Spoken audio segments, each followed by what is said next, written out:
Olá a todos, estamos iniciando mais um vídeo aqui no canal da Igreja Luterana de Interlagos, seguindo o nosso projeto deste ano de 2025, Confissões Luteranas para hoje. Finalmente chegamos ao último vídeo a respeito da apologia da Confissão de Augsburgo. Vamos juntos? Vamos refletir? Temos apenas 2 artigos, não vou me apegar tanto ao texto que estará disposto e disponível a vocês e vou passar mais rápido por esses textos. Por quê? Porque já são textos conhecidos, já vimos lá nos vídeos da Confissão de Augsburgo e também, de certo modo, já relatamos bastante, mesmo nestes vídeos da apologia, ainda que não tenhamos tocado nestes artigos, muitos assuntos aqui acabam se repetindo, porque a escrita era muitas vezes uma escrita que trazia tantos detalhes que voltava para os mesmos argumentos, certo? Tanto Melanchthon quanto Lutero vão ser escritores que nós denominamos de prolixos. Eles são muito detalhistas e por isso eu quis enfocar os principais destaques. Mas isso não quer dizer que estes vídeos substituam o estudo das confissões luteranas propriamente dita. Fica o incentivo sempre para aqueles que puderem realmente fazerem a leitura. É um calhamaço? É um calhamaço, mas vale a pena, certo? Agora, vamos passar então para os nossos destaques. Primeiro, sobre os votos monásticos, o artigo 27. Já tratamos bastante a respeito desse tema, então vou passar mais brevemente por ele. Pois é manifesto quanta hipocrisia, ambição e avareza há nos mosteiros, quanta ignorância e crueldade justamente entre os mais indoutos, quanta vaidade nos sermões, na invenção intermitente de novos jeitinhos de caçar dinheiro, e há outros vícios que não queremos mencionar. Já sabemos de todos esses problemas que existiam nos mosteiros, mas a questão é, só existem nos mosteiros? Só existe na Igreja Católica?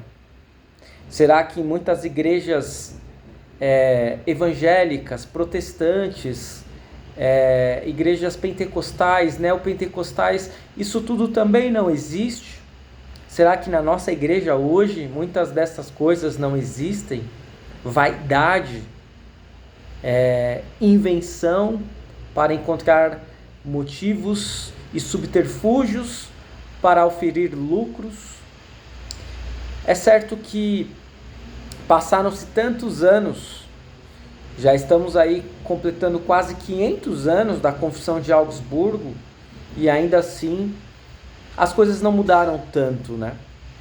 Segundo destaque, estamos, porém, discutindo a espécie de doutrina que os arquitetos da confutação defendem agora, não sobre se os votos devem ser observados, pois entendemos que votos lícitos devem ser observados, mas se esses cultos tornam merecedores do perdão dos pecados e da justificação, se são satisfações pelos pecados. E aqui nós temos um ponto crucial para compreendermos. Podemos fazer votos a Deus? Até podemos. Mas de que forma podemos fazê-lo?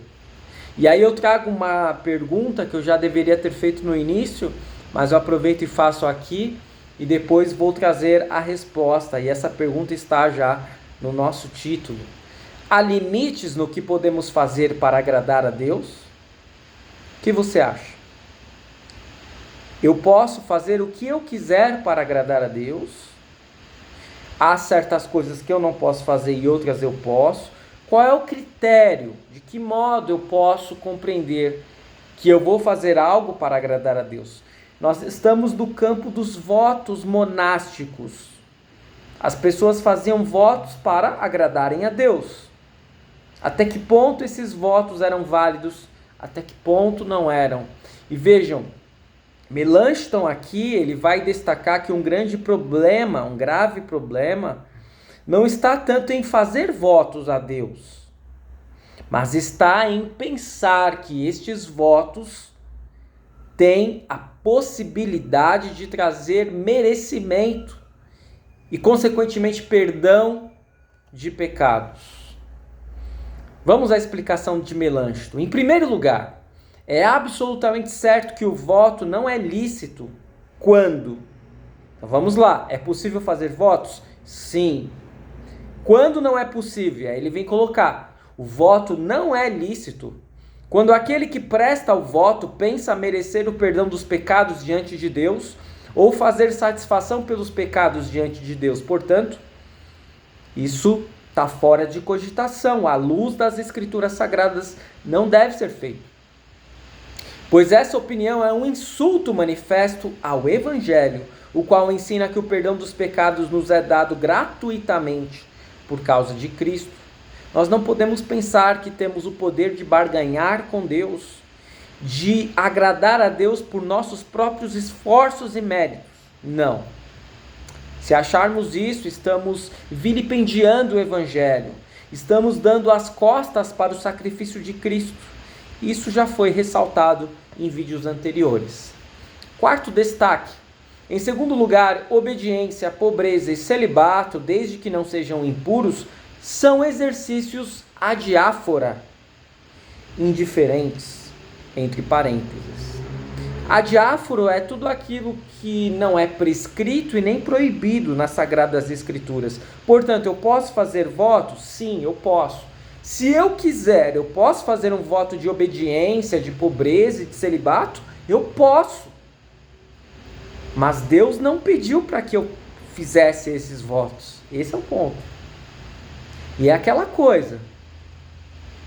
É melhor eu não fazer.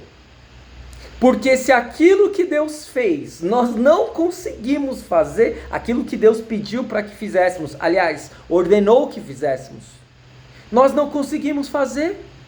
O que nós queremos é inventar outras coisas para fazer a Deus. Primeiro, que Ele não nos pediu, Ele não ordenou. Segundo, que Ele não precisa. Isso não vai agradar a Deus. Daí você já começa a entender quais são os limites no que podemos fazer para agradar a Deus. Quinto destaque. Em terceiro lugar, nos votos monásticos se promete castidade, ou seja, não ter relações sexuais. Mas quando falamos do casamento de sacerdotes, dissemos que votos ou leis não podem destruir o direito da natureza nos seres humanos. Qual que é o direito da natureza? Nós já vimos isso antes.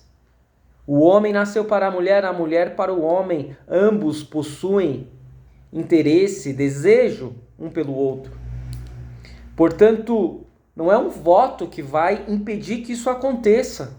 É claro que nem todas as pessoas vão ter o mesmo nível de intensidade de desejo, e há pessoas que de fato nasceram para o celibato, mas é a minoria da minoria. Não dá para exigir isso das pessoas. Sexto destaque. Repassamos algumas de nossas razões e de quebra desfizemos as objeções dos adversários. E reunimos esse material não só por causa dos adversários, mas muito mais por causa das mentes piedosas, para que conheçam as razões por que devem desaprovar a hipocrisia e os cultos monásticos fictícios, que são todos anulados por esta palavra de Cristo. Em vão me adoram com preceitos humanos. Isso está registrado lá em Mateus 15, versículo 9. Por isso os votos e a observância de comidas, leitura, cantos, vestes, sandálias e símbolos são cultos inúteis aos olhos de Deus. Tudo isso é culto que não tem a aprovação de Deus. Não serve para nada, não ajuda ninguém, não serve ao reino. Portanto, é melhor não ser feito. Ainda que possamos fazer, é melhor não fazer. Sétimo destaque. Neste ponto, os adversários vociferam com veemência acerca dos privilégios e das imunidades do Estado eclesiástico. Aqui Nós já não estamos mais nos votos monásticos, mas nós estamos focando sobre o poder eclesiástico. E acrescentam este epílogo: tudo que no presente artigo 28 da Confissão de Augsburgo se alega contra a imunidade das igrejas e dos sacerdotes é nulo. Quer dizer, não agradou o que os reformadores luteranos colocaram na Confissão de Augsburgo, não agradou aos católicos romanos no tocante ao poder eclesiástico. Por quê? Óbvio, atacava diretamente a eles o sistema papal romano, atacava as instituições da igreja, os privilégios do colégio cardinalício, dos bispos, dos arcebispos. Portanto, é claro que eles não iam acolher tais ideias. Oitavo destaque: os adversários defendem corajosamente suas próprias dignidades e riquezas. Claro. Enquanto isso, negligenciam o estado das igrejas. Não zelam para que as igrejas sejam corretamente ensinadas e os sacramentos devidamente administrados. Eles não estavam se preocupando quando aqui diz a igreja, não é um prédio, não é uma instituição, são as pessoas, é a membresia, é o povo. E a igreja se preocupava com tudo, menos com o povo.